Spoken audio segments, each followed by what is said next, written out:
Kamalabyonna Charles Peter Mayiga ategeezezza nti Buganda yakulaakulana bya nsusso singa eweebwa federo. Tukyagibanja ebintu bingi tubanja ne federo.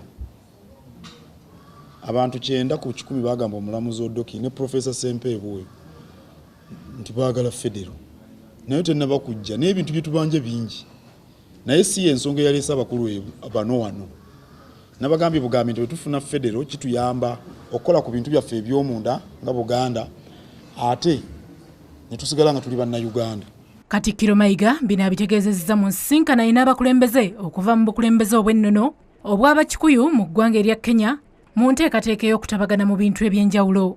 Ekibinja ky'abakulembeze abavudde ku muliraano Kikuyu National Council of Elders nga kikulemberwamu Wachia Kyago kisiimye nnyo engeri Buganda gyesukkulumyemu mu bukulembeze bw'ennono okukira Obwakabaka obulala. Katikkiro abagenyi basoose kubaviira ku ntono ku buva n'obuddo bw'Obwakabaka okuviira ddala ku Ssekabaka Kintu.